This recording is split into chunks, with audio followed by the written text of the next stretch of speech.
Hello and welcome back. This is Queen 3210, and much like the previous video, this is going to be an everyone dies but run. And this time we're going to be focusing on Isabella, because you see there is one ending. I'll show you. There's one ending that we don't have for Isabella. And we've got a few things that are missing from here. So as a result, without further ado, we're gonna get to it.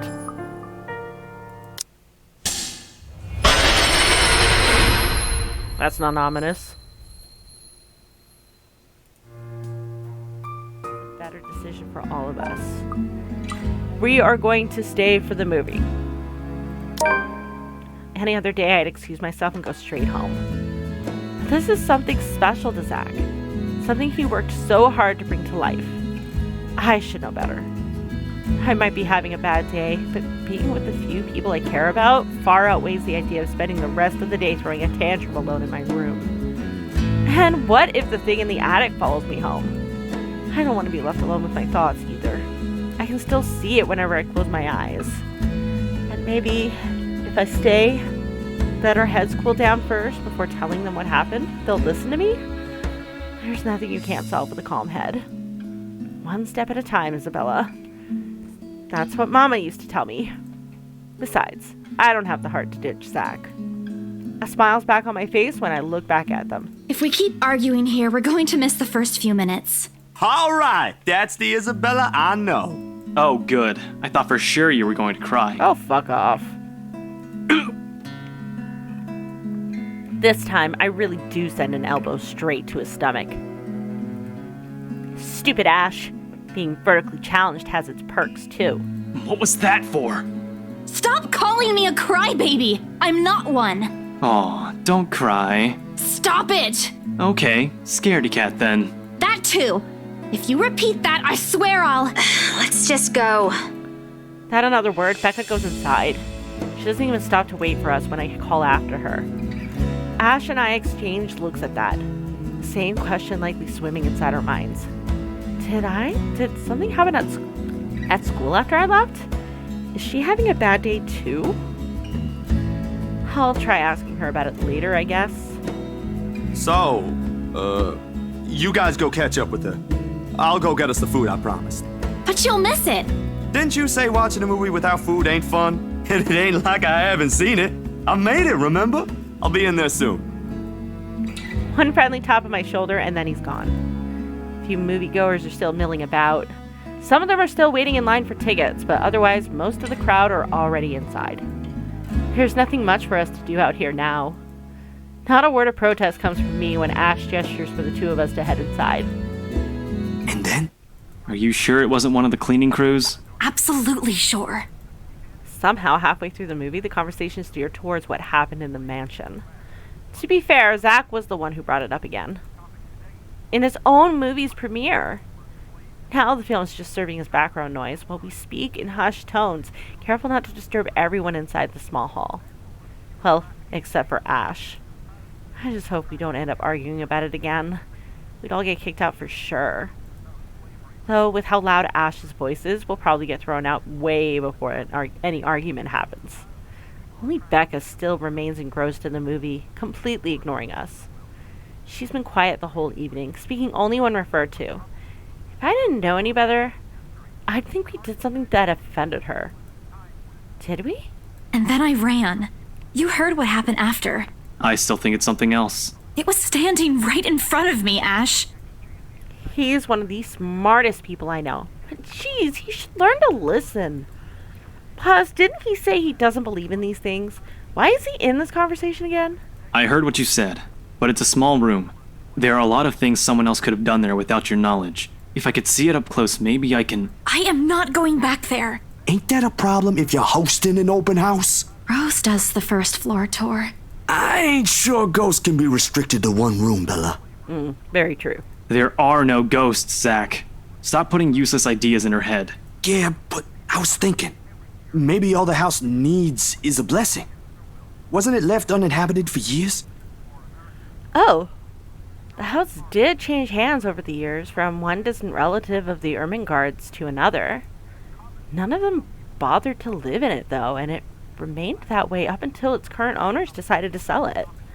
Why didn't I think of that? I didn't peg you as the religious type, Zach. Nothing like that, Ash. Who knows, though? It might bring something positive to the place. That's not a bad idea.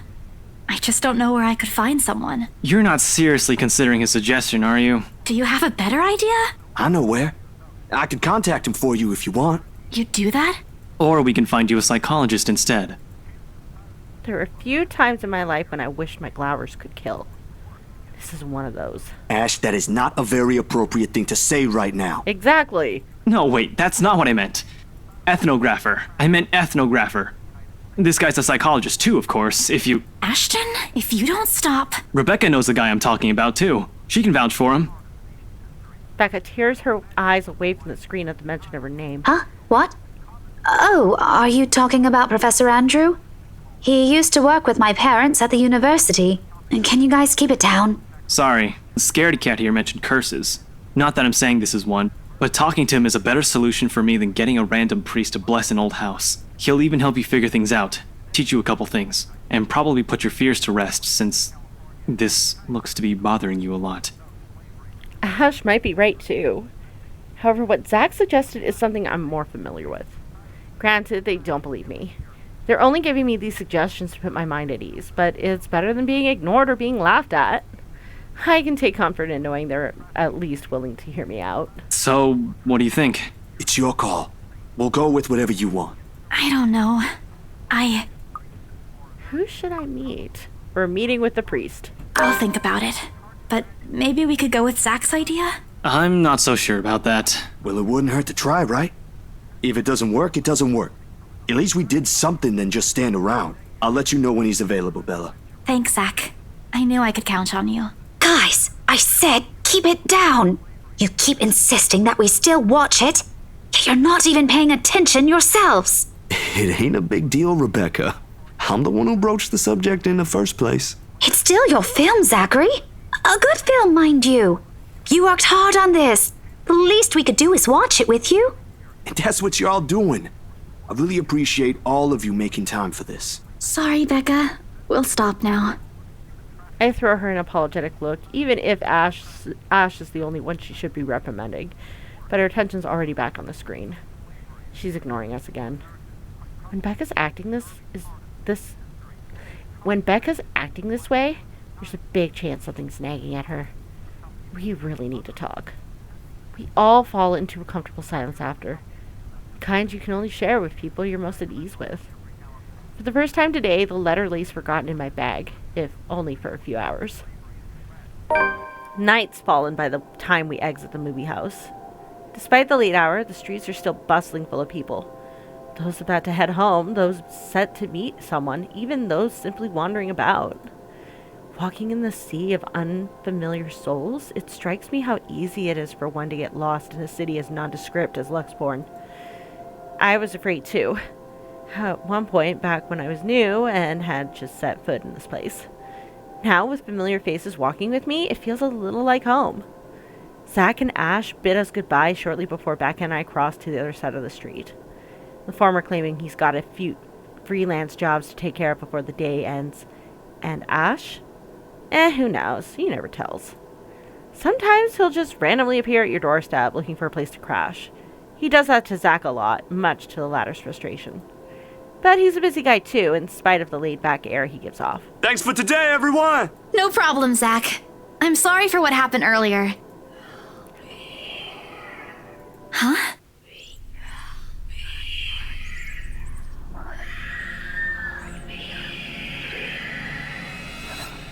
A sensation. Cold, sickening, drowning. My chest tightens. Breathing becomes labored. I can taste blood in my mouth. The edges of my vision blur.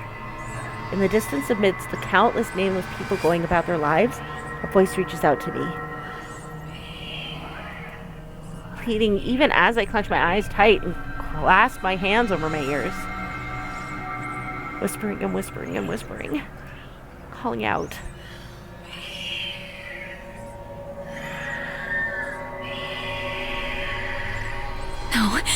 Not me. Somebody. Isabella? Earth to Isabella? At her voice, the whole world suddenly snaps into place. The murmur's gone. When I open my eyes, Becca raises an eyebrow at me and questioned. Weren't you listening? Are you coming with me? Oh, yeah. Just... Okay. Sorry. I spaced out. You always do that. I follow her without complaint, but not before sneaking a glance at the far end of the street, where the voices came from, where another set of eyes might be staring at me. Nothing. There are only Zach and Ash watching over us as we head back to where Becca parked. There are only Zach and Ash watching over us as we head back to where Becca parked her car. If I'm expecting to see anything, something, or someone there, I try not to let it show.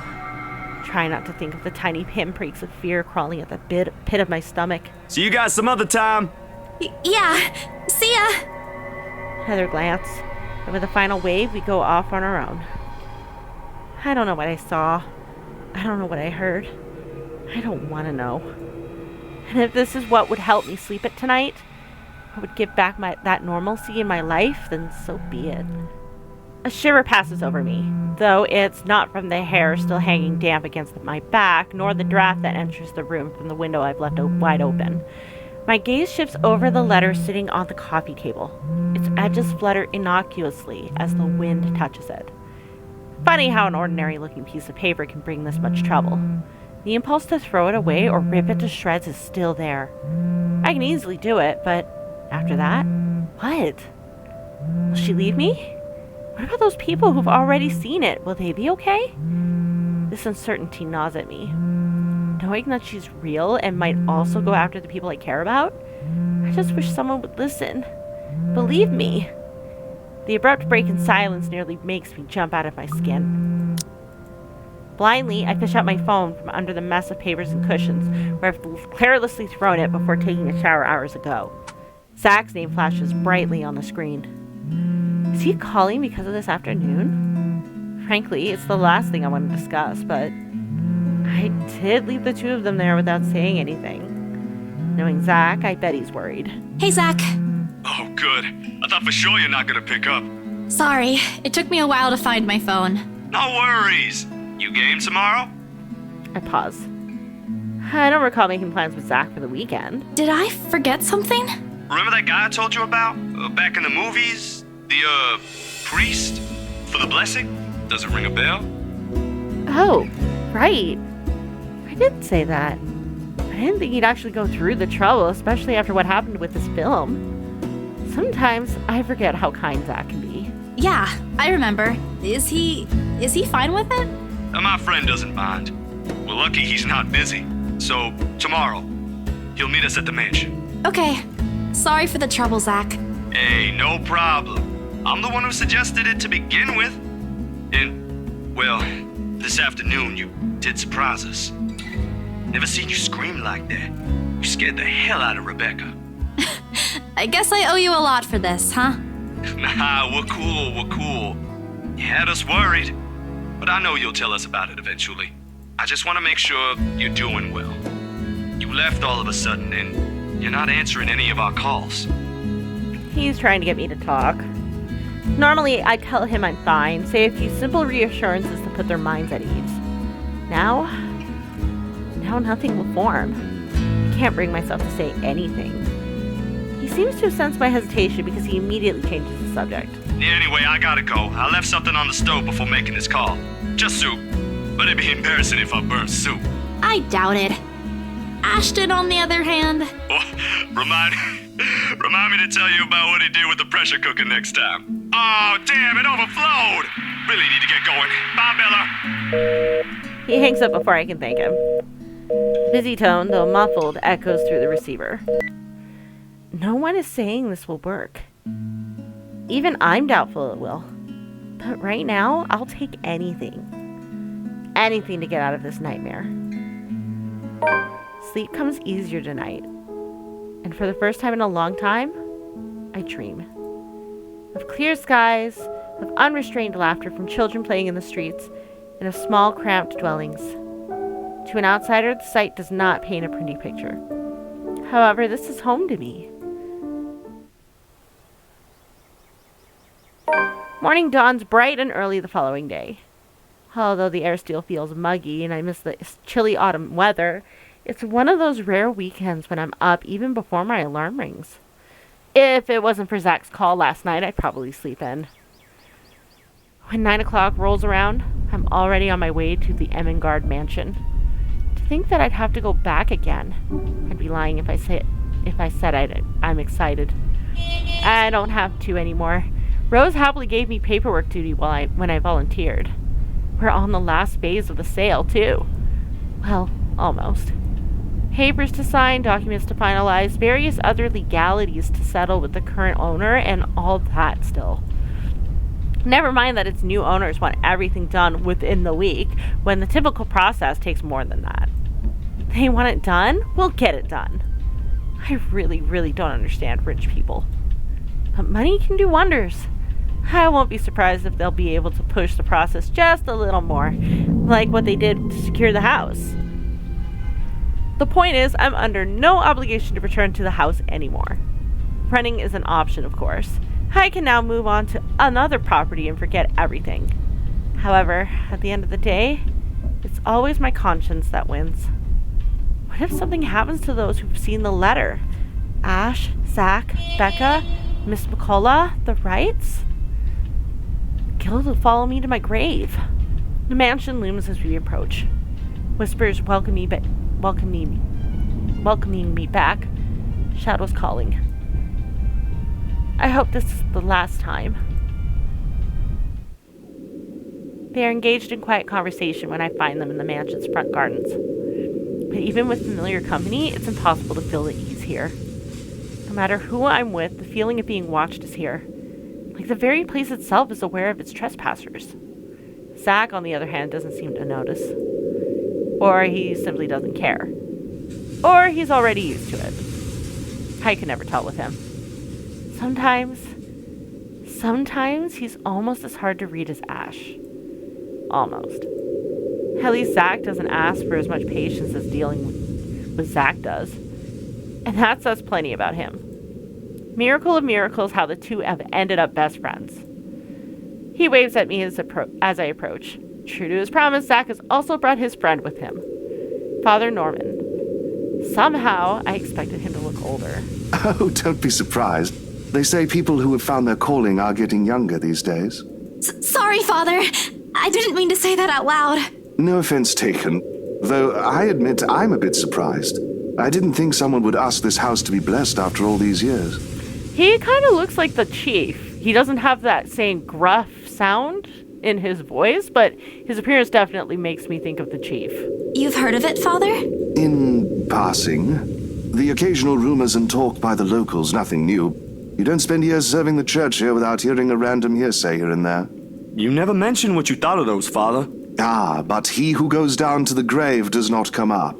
He shall never return to his house, nor shall his place know him any more. But what I saw... May not be what you think. It depends entirely on what you mean by it.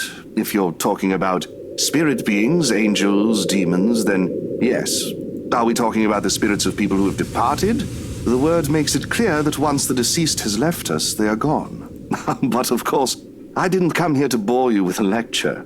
No, it was enlightening, Father. Thank you. Just remember that a God who loves his children would never let them linger once the time comes. That's what my papa often tells me. Your father must be a good man. He raised you well, no doubt. Well then, shall we? Regardless of what it is, I'm sure the mansion's new owners would appreciate such sincere intentions. From a stranger, no less. He lets Zach and I walk ahead. A relief. This way he won't see how tightly I'm clutching the strap of my bag. Father Norman's probably trying to put me at ease.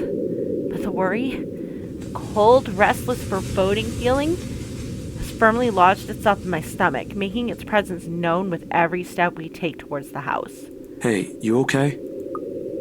Zach lightly nudges my side. Careful, mindful of his motions, to avoid startling me, no doubt. It's hard to lie when Zach gives you that look. It's just there. The kind that implores. A silent appeal. I'm not sure if he's even doing it consciously. Another breeze blows, and I try not to shiver. Try not to listen to the voices that may or may not be there. Ugh, this place really gives me the creeps. It doesn't seem more than an ordinary house to me, though. Damn, I should have brought my camera with me. I saw a few areas that'd be good for a shoot. You think the new owners will allow it? Shh! What if you catch something? Or someone in one of the pictures? It just means they want to be seen, doesn't it? Don't ask for it! It's not like we can stop them if they do. You're really not helping, Zach. All right, sorry. Don't worry. I don't think whatever's inside this house will do anything. I'm here, yeah? I'll take care of them. Or I think I can. Sweet. It's very sweet of him.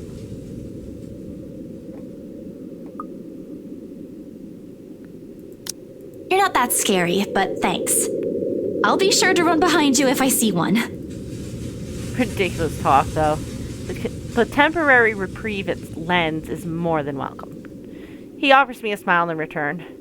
The least he could do. And with a slight motion of his head, he gestures for us to move ahead, while my own fears are left forgotten for the time being. The thing inside my bag clatters softly against each other while I rummage for the keys to the mansion. I should have heard the telltale jingle by now, but didn't I put it in my bag last night? Seconds later, I'm sitting on my heels. One after another, I'm taking out everything from every pocket, every slip. It'd be a pain to pull everything back later, but I'm sure it's just under these. Nothing. Oh man, of all the times to forget. Is something the matter?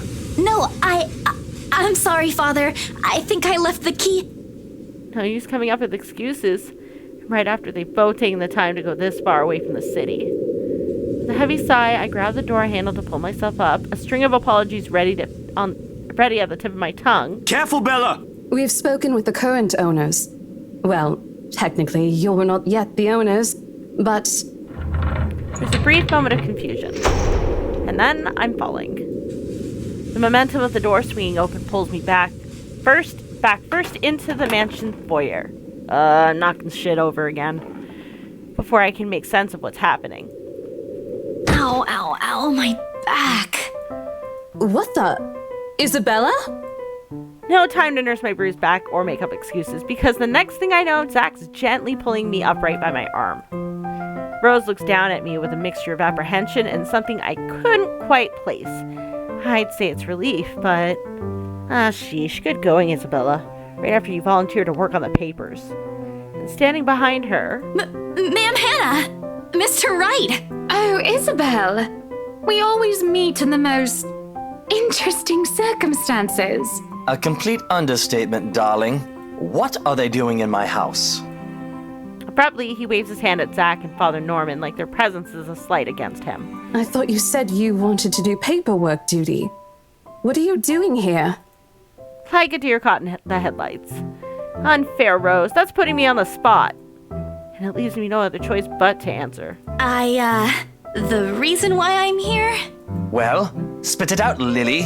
We don't have all day. I'm just here to make sure everything is fine before you move in.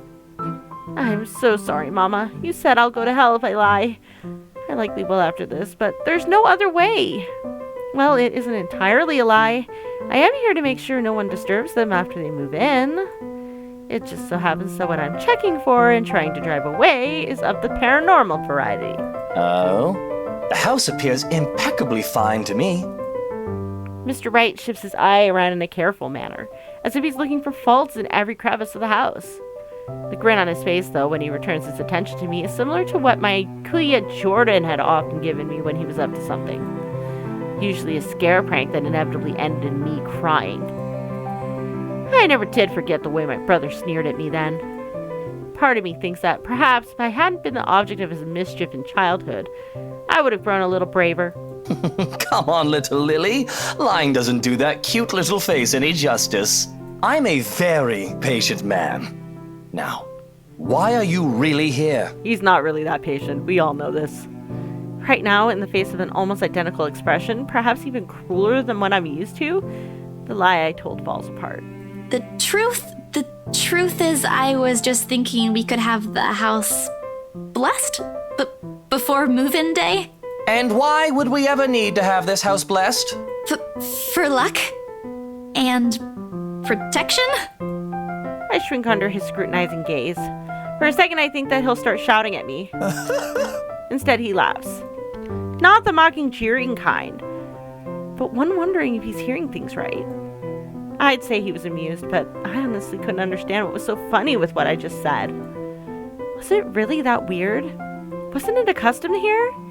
I wish Becca were here to explain the stuff like this. That's rich coming from you. When we saw Devlin Court, you didn't. It's a small custom back home. I thought it would be nice to do something that would bring positive energy to the mansion since this place has been empty for years. And the papers, Isabella? I hope you did those first before this. Of course I did. It's almost done, in fact.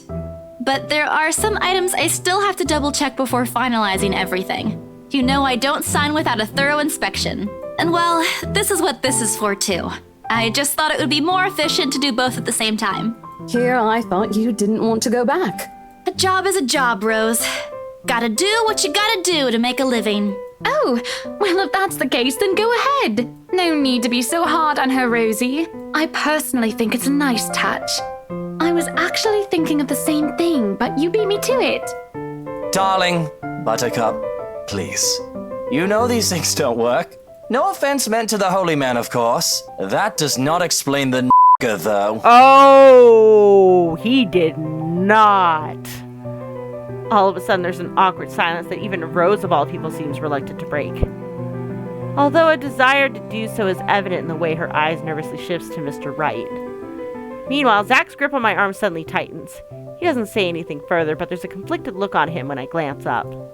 That's the face he makes only when he desperately wants to give someone a piece of his mind, but chooses not to do so. Mostly to avoid confrontation or fanning the flames to an argument. He has always been like this. Even among his own friends, he chooses to take a placating stance despite holding opinions of his own. Not that I won't say anything. I know Mr. Wright's a client, but you can't just say that in front of other people. In front of Zach, no less. If Ashton were here, I know he wouldn't stand for it. And neither do I. There was a reason why bullies back home never touched my younger brother again after I gave them a taste of their own medicine. He might be inches taller than me, but I'm pretty sure I can still land a hit or two. Maybe. If only I'm not going to get in trouble with BRC for it. But before any punch could be thrown, Ma'am Hannah cuts in. Lucille Mitchell Wright. In a voice too firm, demanding his complete silence. What? Instead of answering, she merely crosses her arms and shoots her husband a sharp, disapproving glare. That seems to have done the trick. He immediately shuts his mouth, but not before muttering a few inaudible words under his breath. At this, Ma'am Hannah could only sigh and shake her head. Oh, give it a rest, love. Do you have a better idea? Who knows? Positive energy might even give us what we've been waiting for. Or some peace. Let them do their job. What have we been waiting for? I don't think I was ever informed of. Nothing you should worry about right now. Anyway, we've still got a few things we need to discuss with Rosie here. Over lunch? I hope you don't mind, Isabel. We'd love to take you with us, but... Oh, no. Go ahead, ma'am. This'll take time. That's why there's two of us working on this. Rose looks like she's about to murder someone. Probably me. At least she won't have to stay in a haunted property. She's getting the better end of this deal if anyone's going to ask me. Oh, wonderful. I hope the next time the three of us meet, it'll be over a closed deal, Of course, ma'am. Please look forward to it. Rose hurriedly hands me the keys to the house before leaving, mouthing reminders to secure the place and harmless threats for throwing her under the bus. I return it with a reassuring smile of my own, even if she's the one who often forgets. Sheesh. And just like that, gone. Just as quickly as they appeared, fleeting from one scene to the next and leaving me wondering if this is simply what's typical for the rich and famous. If so, I'd rather stay with my rundown apartment in our little shack back home. There's still joy in the smallest things, after all. With a house this big, it's not surprising when the ceremony takes a few hours to finish. The sun's already high by the time we've gone through the last room. I can never say I'm a devout follower of my own faith, even with Mom and Papa's teachings. But hearing every word Father Norman uttered as we went through the house has put me at ease. All of a sudden, the mansion doesn't seem so scary anymore. Maybe there is an end to this? Or perhaps this is the end. Father Norman bids us goodbye upon exiting the mansion's ground. He has business in the village nearby, he says, and Minute gestures to reach out to the members of their parish every once in a while. It reminds me of a distant memory, of helping hands and a few kind smiles that helped my family pull through when times were tough. But before he leaves... Isabella, a word before I go. Zachary hasn't been really forthcoming with your situation, and it is something I understand it wasn't his to share. But whatever burdens you, know that it's not a permanent fixture in your life. Besides, you have people to bear it with. I bite back the harsh retorts before they come out, masking it with a smile as we wave the good priest off. His words, though meant to comfort, have only left a bitter taste in my mouth. And if they don't believe you, what am I to do? A hand lands briefly on my shoulders, taking me out of my thoughts before they take a sullen turn. But my smile doesn't quite reach my ears when I turn to him. Say, do you want to go somewhere? Right now? Where to? Anywhere in the city. I'll leave it up to you. Should I take up his offer? Yeah, sure, let's go. It wouldn't hurt. I've got some stuff I need to buy. Groceries, and there's a shop I want to check. Is it real food this time? Let me guess. Rebecca? She's just worried about you. Even I can't eat that much instant noodles. Think of it as a talent. Let's just go, Zach. I smile. A real one this time, devoid of any unpleasant thoughts. Regardless of what happens between us these past few days, I don't want to think harshly of them. Oh wow, Zach is almost at the top there. Zach had me wait on a nearby bench upon arriving, prior to going off somewhere. He hasn't returned since, and it's been a good 20 minutes of being left alone entirely to my thoughts. In this weather, the city park gives off a lazier, more languid vibe than usual. Where children are usually seen running around and playing, there are now people leaning back on their picnic benches, simply enjoying the afternoon sun. The smell of food drifts from nearby carts, and if the wind blows in the right direction, one could catch a whiff of freshly trimmed grass. I'd gladly sleep on this bench if I wasn't waiting for anyone. Soon enough, I see his hulking figure running towards me, carrying a medium-sized box in one hand and casually waving the other over to me. He's panting when he reaches my bench. Sweat drips profusely from his forehead, but there's a grin on his face. Sorry, the line was really long. You didn't have to run. Sit down first. Nah, I'm good. Didn't want to make you wait for these. I already know what's in the blue box before he opens it. Cinnamon rolls! All 6 of them topped with white cream cheese glaze.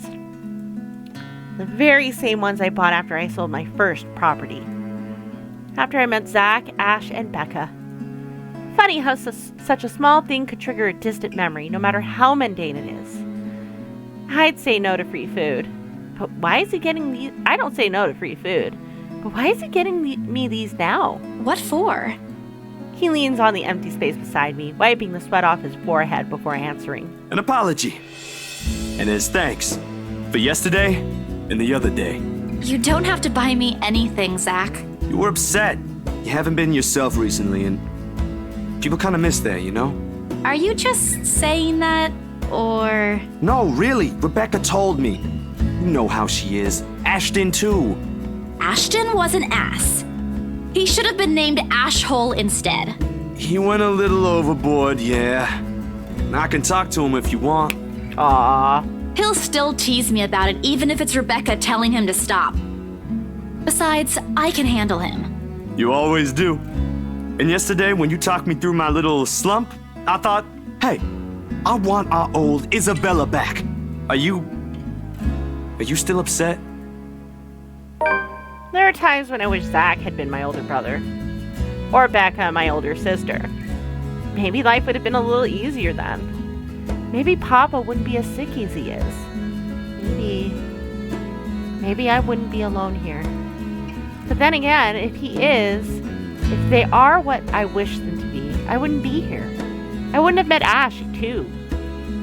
Life back at home is tough, but for all of that, I wouldn't change it for one selfish wish. In the city of 68,000 people, I have people I could depend on. 3 of them, in fact. When you think about it, when you compare the numbers to the odds of finding someone like them amidst this sea of nameless people, I'm lucky. Thanks a lot for today, Zach. You didn't have to, but you did. I can always count on you. Just me? No Ashton or Rebecca? Oh boy, they won't be happy to hear that. I don't mind being the favorite, though. Aww. Nope, no favorites. But you cook better than both of them, so that's a plus.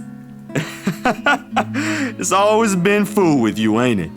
Don't put it like that! You're making me sound like a glutton. I'm not saying you are, but it does feel good to know there's someone I could invite for food to be able to eat all of it. Only that? I thought we were also art buddies. Oh, that too. But the food thing really stands out when you think about it. You do eat a lot for someone your, size. Low blow. I take pride in my height. So, is it okay now? Do you feel better? Does it still scare you? A little. I'll be okay. I'll figure it out, somehow. It's not as bad as the other day, and Father Norman helped too. I should have brought something to thank him. Oh, we could visit him anytime. He loves hearing from the young ones. He isn't that old, is he? Don't know. He doesn't tell. I think I might have seen his face somewhere before. I just couldn't recall when or where. Ash says he looks like his boss, so the bartender at the local pub if he squints. There we go. I think they might be triplets. Don't take his word for it, of course. He might have accidentally inhaled something from the forensic lab again when he said that. This time, the laughter that comes from both of us is genuine. Back to the usual. Things may not have been the easiest lately, but it certainly isn't the worst that's happened. We do end up sharing the cinnamon buns between us, despite Zach's insistence that it's only for me.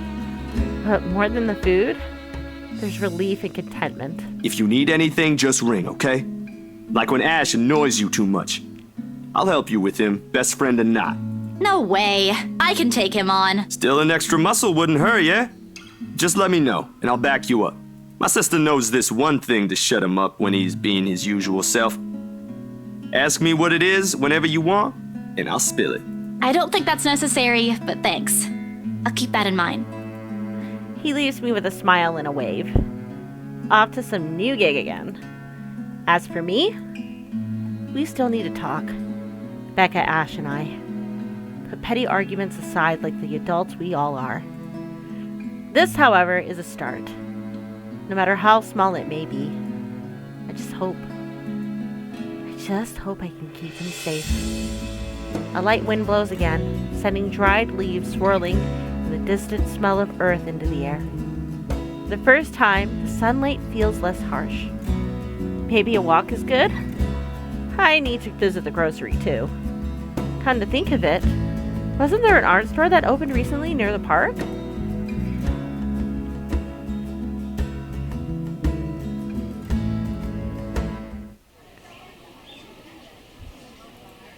cat's name is Baruthiel. Or at least that's what his collar says. It's an odd name to give a cat, in my opinion. But it speaks grace, much like the one that carries it. It shows in the way he swishes his tail and his eyes follow my hand's movements. I'm not sure what he finds fascinating to me, to be honest. I wasn't the very picture of grace when he found me, after all. It was a bad idea carrying 2 heavy bags of newly bought art and materials and groceries without help or a sure ride home. In hindsight, perhaps I should have brought all of these at the same time. I didn't even make it past the park. And now I'm suffering underneath the glaring afternoon sun. hunched up on a park bench and drenched in sweat, in the company of a cat curiously watching my every movement. I hope it stays where it is. It's just a black cat, but back at home, they're considered ill omens. Don't look at me like that.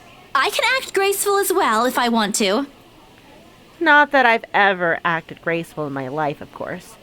Growing up with rowdy younger brothers and a sister does that. Or maybe it's the opposite. Mama used to call me a little troublemaker before. Well, graceful or not, there's no use moping. A short breather and then I'm off home. Besides, it isn't like the company's bad. Even if it's a cat. As long as it doesn't bite. Or cross my path. Well, where's your owner anyway? He has one, doesn't he? An owner? That's what the collar's for, isn't it? A bandage is wrapped on one of its paws, though. I wonder what happened to it. Did he run away? Well, if you don't have one, I won't be able to take you in. My apartment doesn't allow pets. I tried to bring one home before, a cat. Not black, of course. And Rebecca threw a fit before the landlady could. I take a small packet of sweets from one of the bags beside me and pop it open. As I'm about to put one in my mouth, he meows. My hand stops. Do you want one? He doesn't meow again as I'm expecting him to, but I take his unblinking gaze as a yes. I shift the piece to my palm and hold it out for him warily. He sniffs at it once, twice, before... Baruthia! Like a good, properly trained pet, Baruthiel responds as soon as he's called. Recognition comes as soon as my head snaps in the direction of the voice. Miss McCall is hard to miss, well, with her height. I'm sorry. Did my cat hurt you? Miss Santos, was it? I'm surprised to see you here. Nice to meet you again, Miss McCullough. Were you harmed in any way? I'm sorry. Baruthiel's not exactly fond of other people. Even ran away from the veterinarian right now. Oh no, he was just sniffing my hand earlier. My Baruthiel's a she. Ooh. She? All this time I thought... The pause in conversation, if this can be called one, is uncomfortable. We're merely two people working to get different jobs for the same client. Frankly, meeting like this doesn't happen a lot, and if it does, a simple nodding of heads is enough. Still, trying to be friendly wouldn't hurt, right? Okay, so we tried talking about her cat the last time, and that didn't go well, so we're gonna talk about her job. I'm just curious about your work. Oh, look at that. That, jumped it right the fuck up. Jeez. What about it? There's something guarded in her expression at mention of work, but I pushed through with my question. I just want to know how it is to work on a house like the Ermengarde Mansion. Is it hard? I guess she wasn't expecting a question like that. If the way her eyebrows shot up tells me something. Because of its age? I wouldn't say it is. It is a challenge, considering the factors me and my team have to sort out. But it's a good project. A breath of fresh air from what I usually work on. And I have a good team. Those original fittings, though. It might be old, but the architecture is magnificent. I'm sure you've seen the stained glass windows in the foyer. Oh, I can already think of so many things I could do with it. But of course, my team will have to double check for necessary repairs here and there. That's probably for the best. It's easy to break some key elements with a rush restoration job, and who knows what other hidden issues there might be underneath. People can be so careless. I'm sorry, I spoke too much. No, it's okay. You seem to really love what you're doing. It's not really like that. I'm just lucky to have found work in an interesting field. Anyway, Baruthiel's due for her visit to the vet. Nice talking to you, Miss Santos. I wish you luck with what you're planning to work on. It seems like a big project, too. She gestures with her hand towards the bags. The ones filled with the stuff I've recently bought from the art store. It's a project for a friend, actually. All the same. Good luck. I watch her as she leaves, though she stops shortly before crossing the threshold separating the park and the street. She faces me again, looking like there's something she's forgotten to say. By the way, about the Ermengarde Mansion. With my clients, it's the rights. I hope you don't mind me asking, but has the deal been finalized? There's still a few papers they need, but the house is more or less theirs now. Thank you. That's all I needed to know. Wait, about the mansion. The letter. same one they saw. Whoever she is, she's asking for help. Someone. I want to tell Miss McCullough that the urban legends aren't just legends anymore. They're real. She's not going to believe me. Don't mind me. I need to go too. Have a good day, Miss McCullough. I hastened to pick up all the bags I've left on the bench and ran as far as my legs can take me. In that moment, what I'm carrying in my hands weighs far lighter than the overwhelming guilt trying to consume me. Home. I want to go home. Anywhere where I won't be reminded of that house. Of her. Of my own cowardice. I wish I was somebody else. In other local news, a woman was found dead in her home. Luxbourne police officials are currently investigating the crime scene, but has classified the case as homicide. Huh? The victim, identified as Rose Pamela Cooper, 33 years old, working as a real estate agent. Rose? Discovered lying in a pool of blood in her 2-bedroom flat with the words "Help me" repeatedly written on the walls. No. This isn't what I want. This wasn't supposed to happen. None of this is supposed to happen. No one's supposed to die. Those are just stories, right? Legends? That's what everyone has been kept telling me, so why? And I... Immediately I rush to my study table in search of my phone. My hand, cold from dread, clings tightly to it as soon as it touches its edges. A piece of folded paper, the letter, lying unassumingly beside it, slips to the floor when I pick up the device. But I pay it no mind. There are more important things. Right now, I need to call her. I need to call her. I was with her. I was just with her not too long ago and she was okay. No. It isn't Rose. I'm sure of it. I just talked to her and... The sob escapes me and hot tears begin to blur my vision. One after another they trickle down, weighed by the very same guilt I refuse to admit I've been carrying from the start. The same one I've been hiding from. The same one that has put the people I care about in danger. My hands shake as I navigate Rose's number on my contacts list. She'll answer, right? That's what she always does. She'll pick it up, telling me to turn down the waterworks and call me a wuss afterwards. She'll answer. Please answer, Rose. Again and again I dial. Whispering. Praying. Pleading. Come on, Rose. Don't do this to me. Please pick up. I know you're there, Rose. You're not dead. Please tell me you're not. This adds to the series of deaths and disappearances that has plagued Luxbourne in the recent years. The authorities are currently looking at a possible link with the notorious Anselm Butcher case. TV runs loudly in the background. The deafening static sounds from my phone speakers. But in my ears, I can only hear the screams. Her pleas. Her whispers. We are not safe. Okay, so we are staying home. My hand automatically moves to press the delete button. What's the use? I won't be able to work anyway. Not with this weight on me. Not with the images flashing in my mind. Not with these voices calling for me. Over and over and over. I flop back down on my bed and discard the phone and the nest of pillows beside me. The TV's still running. I notice vaguely having been left open the night before, though I have no desire nor interest in it now. Rose is dead, and it's all my fault. Shoving a pillow over my head, I make an attempt to sleep again. Anything just so I won't feel this heavy feeling in my head, in my chest.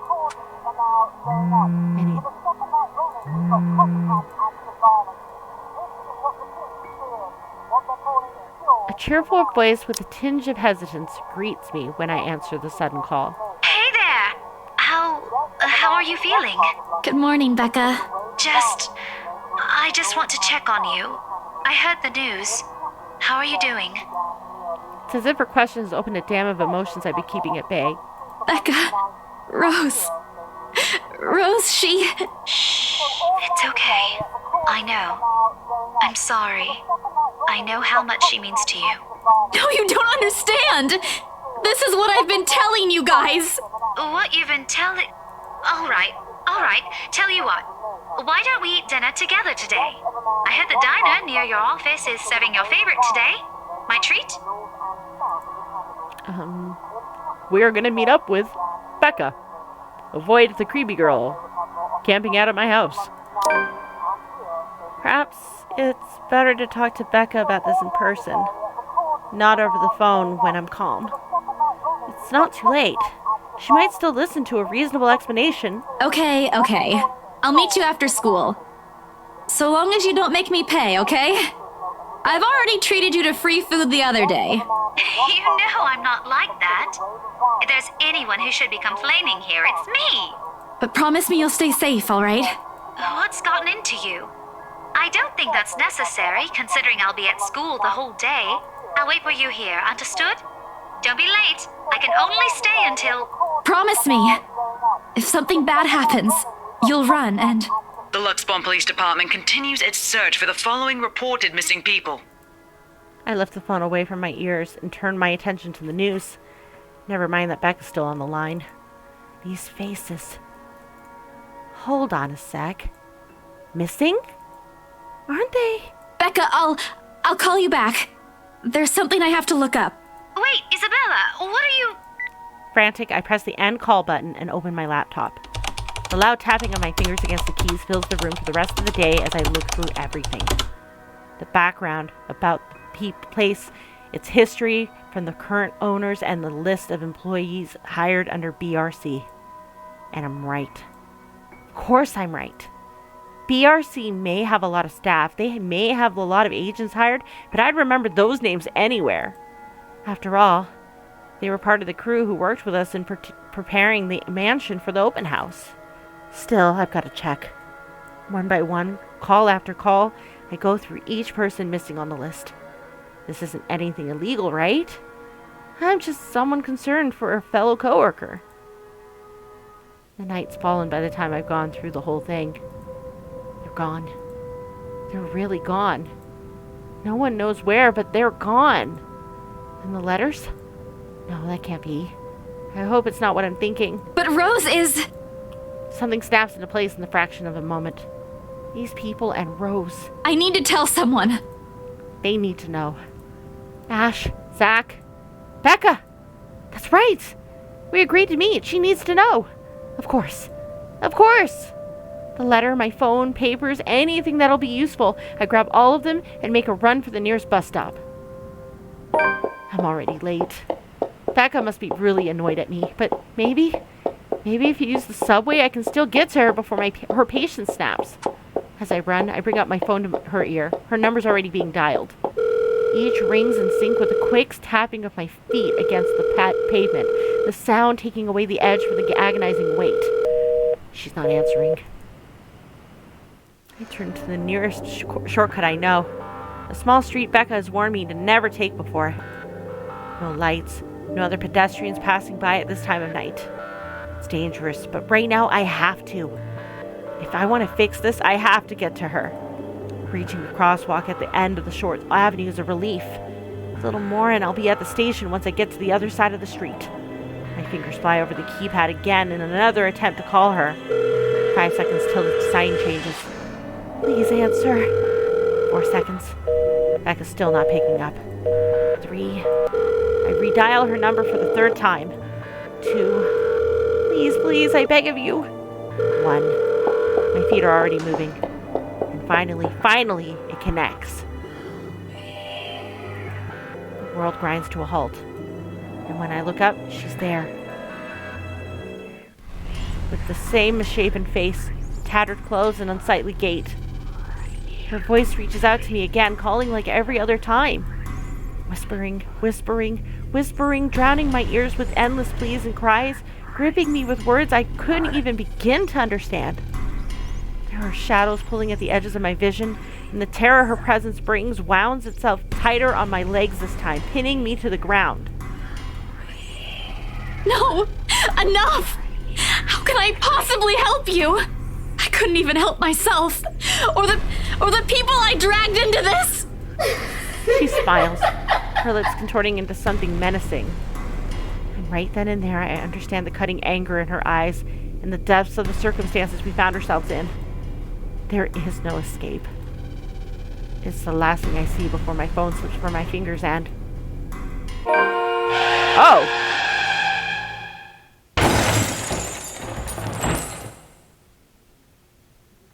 Oh.